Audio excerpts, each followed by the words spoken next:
வணக்கம்.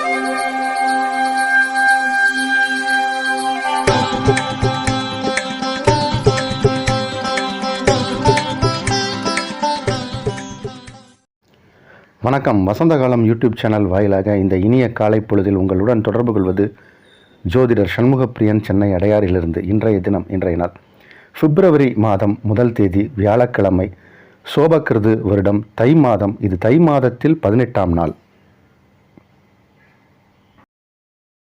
இன்றைய நட்சத்திரம் சித்திரை, திதி தேய்பிறை சஷ்டி, காலை 10:49 வரை. அதன்பின் சப்தமி திதி ஆரம்பம். யோகம் சித்த அமிர்த யோகங்கள். கும்பராசிக்காரர்களுக்கு சந்திராஷ்டம தினம் மதியம் 12:18 வரை. கும்பராசிக்காரர்களுக்கு சந்திராஷ்டமம் என்பது மதியம் 12:18 வரை. அதன்பின் மீனராசிக்காரர்களுக்கு சந்திராஷ்டமம் ஆரம்பமாகிறது. நாளைய முக்கியத்துவம், நாளைய விசேஷம். நாளைக்கு கால பைரவர் வழிபாடு. நாளை மதியத்திற்கு பிறகு அஷ்டமி திதி ஆரம்பமாகி விடுகிறது. ஆகையால் நாளைய தினம் மாலை கால பைரவர் வழிபாடு.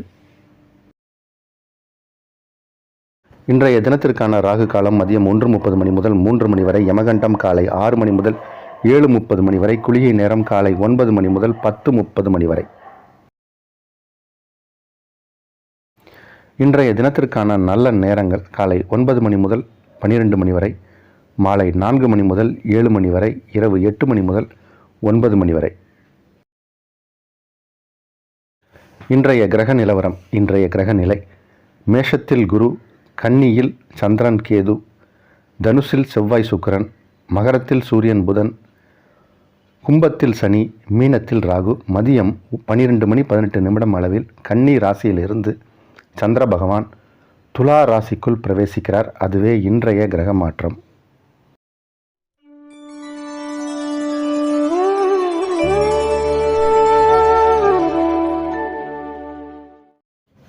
நம்மிடம் ஜாதகம் ஜோஷியம் பார்க்குறதுக்கு நேரில் வரலாம். நம்ம சென்னை அடையாறில் இருக்கோம். ஆன்லைன் சர்வீஸ் உண்டு. திருமண பொருத்தமும் ஆன்லைனில் சர்வீஸ் உண்டு. திருமண பொருத்தத்தை நேரில் நீங்கள் வரணும்னு அவசியம் இல்லை.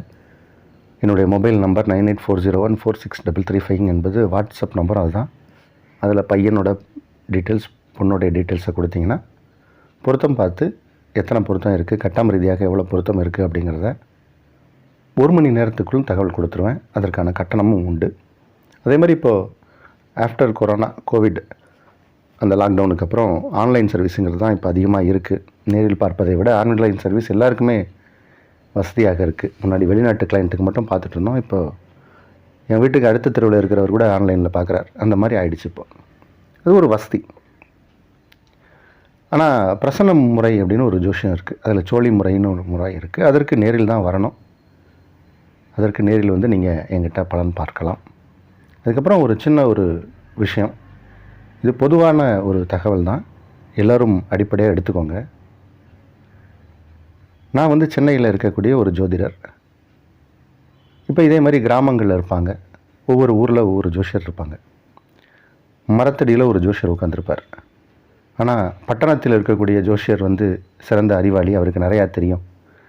கிராமத்தில் மரத்தடியில் உட்காந்துருக்கிறவருக்கு தெரியாது அப்படின்னு நீங்கள் நினச்சிங்கன்னா அது உங்களுக்கு தான் தெரியல. எல்லா ஜோஷியக்காரங்களுக்கும் ஒரு தனிப்பட்ட ஒரு சிறப்புன்னு ஒன்று இருக்கும். அவர்கள் ஏதோ ஒரு விஷயத்தை கற்று தேர்ந்திருப்பார்கள்.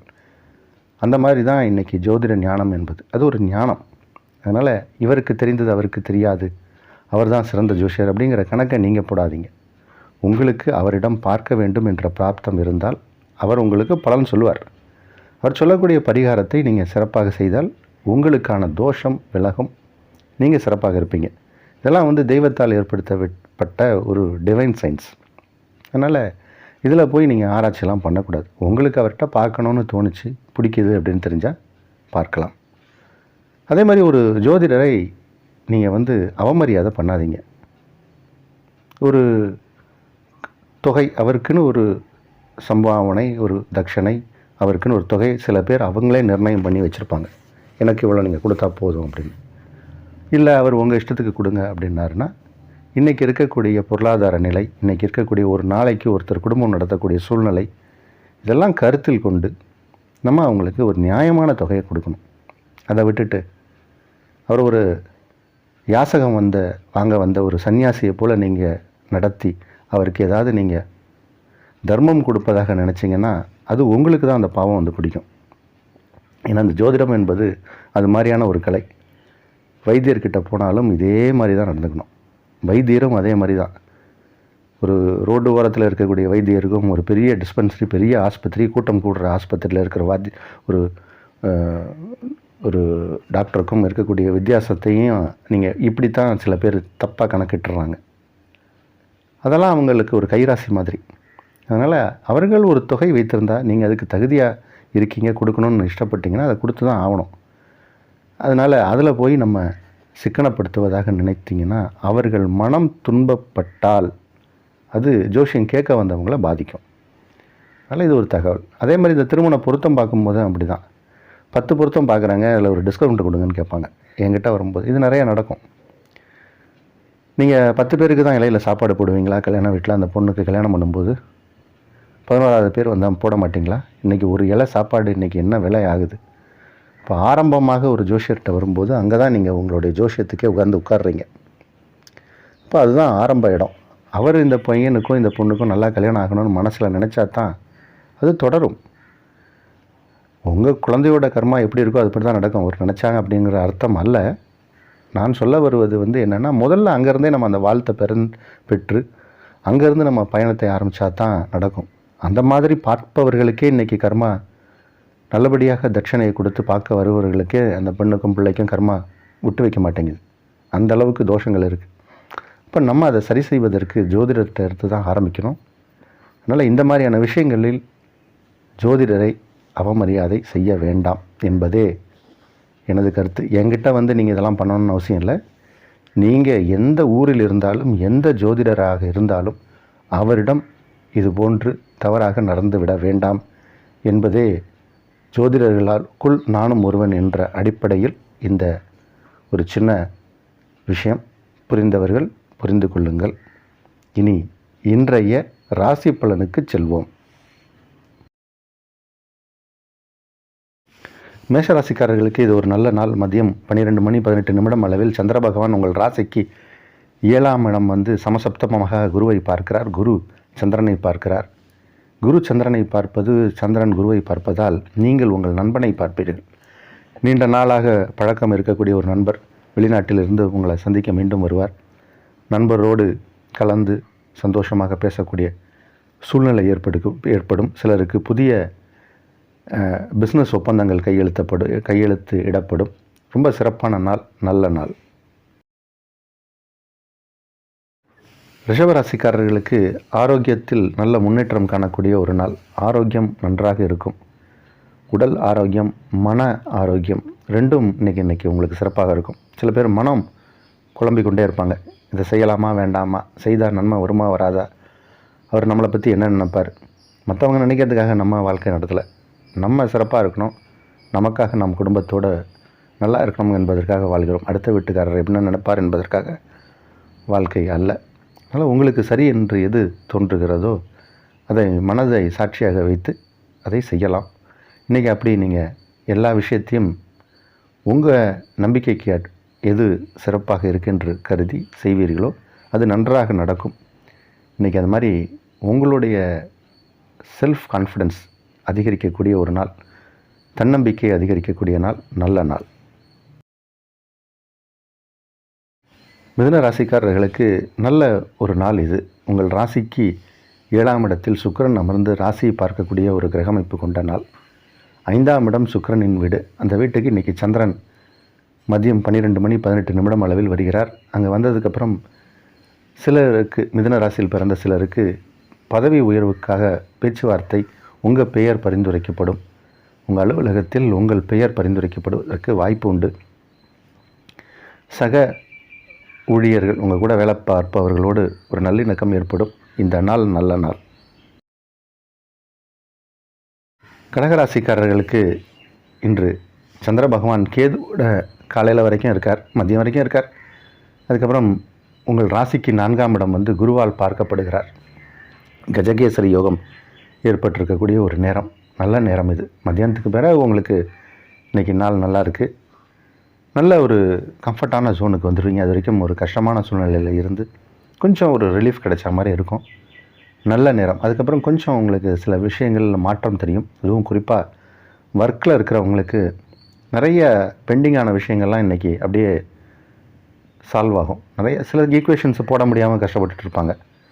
அதுக்கப்புறம் திருப்பி வந்து ஒரு சின்ன டீ பிரேக்குக்கு அப்புறம் வந்து உட்காருவாங்க, டக்குன்னு முடிச்சுருவாங்க. அந்த மாதிரியாக இது வரைக்கும் ஏன் அவிழ்க்க முடியாத முடிச்சுகள்லாம் இப்போ டக்குன்னு அவிழ்க்கப்படுகிறது என்பது உங்களுக்கே தெரியாது. அதுதான் இந்த கிரகத்துடைய விஷயம். அது போன்ற நாள் இந்த நாள் நல்ல நாள். சிம்மராசிக்காரர்களுக்கு இன்றைக்கி மதியத்துக்கு மேலே நல்ல செய்திகள் வந்து சேரக்கூடிய ஒரு நேரம். நண்பர்கள் மூலமும் சகோதரர்கள் மூலமும் சில நன்மைகள் நடக்கக்கூடிய ஒரு நேரம். தூர தேசத்திலிருந்து நல்ல செய்திகள் வரும். சிலருக்கு பயணம் ஏற்படும், அதனாலும் நன்மை ஏற்படும். பயணங்களால் நன்மை, பயணத்தால் நன்மை. இந்த நாள் நல்ல நாள். கன்னிராசிக்காரர்களுக்கு சந்திர பகவான் லாபாதிபதி. அவர் உங்கள் ராசியை கடக்கக்கூடிய இந்த நேரத்தில் கொஞ்சம் ஒரு மாதிரி டென்ஷனான ஒரு சூழ்நிலை தான் இருக்கும். இன்றைக்கி மத்தியானம் 12:18 சந்திர பகவான் உங்கள் ராசியை விட்டு 2ஆம் இடம் சென்று விடுகிறார்.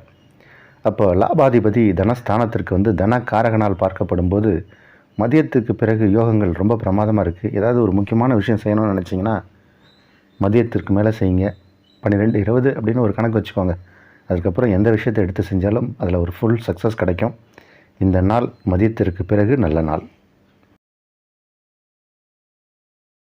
துலராசிக்காரர்களுக்கு ஒரு மனச்சலனம், மனபயம் இந்த மாதிரிலாம் இருந்த ஒரு நேரம் வந்து இன்றைக்கி மத்தியானத்துக்கு அப்புறம் மாறிடுது. சந்திர பகவான் உங்கள் ராசிக்குள் அமர்ந்து குருவால் பார்க்கப்படக்கூடிய ஒரு அற்புதமான கிரகமைப்பு கொண்ட நாள் வருகிறது. ராசி அதிபதியான சுக்கிரன் 3ஆம் இடத்திலும் அமர்ந்து குருவால் பார்க்கப்படுகிறார். அதனால் உங்களுடைய உடம்பு சம்பந்தப்பட்ட வியாதிகள், சில பேருக்கு அடிவயிறு சம்பந்தப்பட்ட விஷயங்களில் உபாதைகள்லாம் இருக்கும்.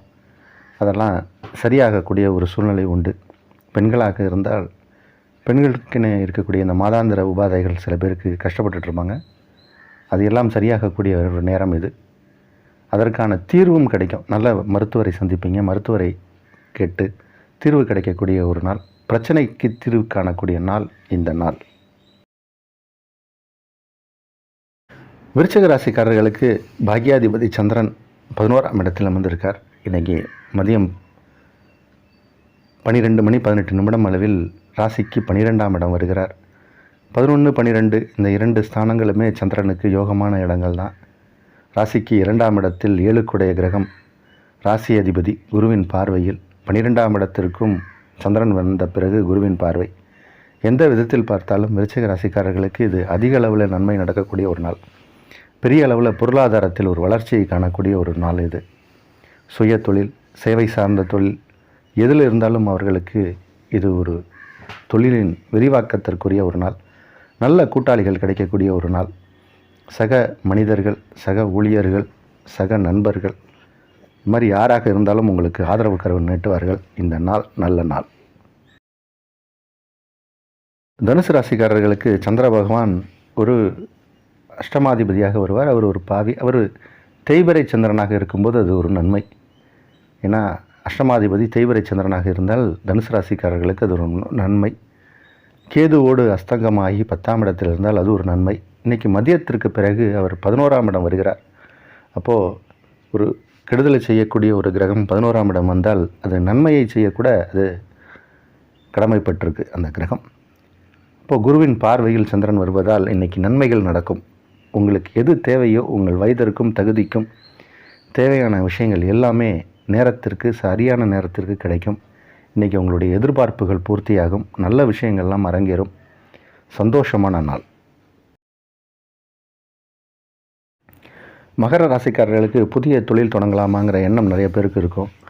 வேலை பார்த்துட்ருக்கோம், சைடில் ஒரு சின்ன தொழில் ஒன்று, கைத்தொழில் ஏதாவது ஒன்று செஞ்சால் அடிஷ்னல் உபரி வருமானம் கிடைக்கும்னு நிறைய பேருக்கு எண்ணம் இருக்கும். அந்த மாதிரியான எண்ணங்கள் ஈடேறக்கூடிய ஒரு நாள் இது. ஏதாவது ஒரு சின்ன சின்ன தொழில் ஆரம்பிக்கலாமா, சில பேர் ஊறுகாய் போட்டு விற்கலாமா அப்படின்னு யோசிப்பாங்க. அது ஒரு சைடு பிஸ்னஸ். அந்த மாதிரி ஏதாவது ஒரு சைடு பிஸ்னஸ் ஆரம்பிப்பாங்க. சில பேர் ஷேரில் முதலீடு பண்ணலாமான்னு யோசிப்பாங்க. ஆன்லைன் வர்த்தகம் பண்ணலாமா அப்படின்னு யோசிப்பாங்க. இந்த மாதிரி உபரி வருமானத்திற்கான சில ஐடியாஸ் கிடைக்கும். அதற்கான தொழில் விஷயத்திற்கான முயற்சிகள் வெற்றியடையும். இந்த நாள் நல்ல நாள். கும்பராசிக்காரர்களுக்கு இன்றைக்கி மதியம் 12:18 வரைக்கும் சந்திராஷ்டமம் இருக்குது. அதனால் அது வரைக்கும் கொஞ்சம் இன்றைக்கி முக்கியமான விஷயங்களை தவிர்ப்பது நல்லது. மத்தியானத்துக்கு மேலே நேரம் நல்லா இருக்குது. அதனால் கொஞ்சம் இன்றைக்கி சந்திராஷ்டமத்தின் பாதிப்பு என்பது மதியம் வரை இருக்கும். ஏது செய்வதாக இருந்தாலும் மதியத்திற்கு பிறகு செய்வது நலம். மீனராசிக்காரர்களுக்கு இன்றைக்கி ஒரு மத்தியமமான பலனுக்குரிய நாள் தான். தொடர்ந்து நம்ம 2 நாளாக இதை தான் சொல்லிகிட்ருக்கோம். சந்திர பகவான் ராசிக்கு 7ஆம் இடத்தில் அமர்ந்து கேதுவோடு அஸ்தங்கமாக இருக்கார். அதனால் சில தடை தாமதங்கள் ஏற்பட்டுட்டு தான் இருக்கும். இன்றைக்கி மதியம் 12:18 அளவில் அவர் ராசிக்கு 8ஆம் இடம் வருகிறார். சந்திராஷ்டமம் ஆரம்பமாகிறது. அடுத்து 2 நாட்களுக்கு, இன்றைக்கி ஒரு நாள், அடுத்த 2 நாட்களும் சந்திரன் 8ஆம் இடத்தில் தான் இருப்பார். அதனால் கொஞ்சம் எதை செய்வதாக இருந்தாலும் யோசித்து தான் செய்யணும். ஒரு முறைக்கு 2 முறை யோசித்து செய்ய வேண்டும். யாராவது ஒரு வெல்விஷர் உங்களுக்கு உங்களுடைய வளர்ச்சிக்காக ஒரு நல்ல எண்ணத்தோடு இருக்கக்கூடியவர்கள்கிட்ட கேட்டுட்டு செய்வது நல்லது. உங்கள் மனைவிட்ட கேட்கலாம், அம்மாட்ட கேட்கலாம். எது செய்வதாலும் ஒரு செகண்ட் ஒப்பீனியன் வாங்கிட்டு செய்வதே நலம். இந்த நாள் மத்தியம பலனுக்குரிய நாள்.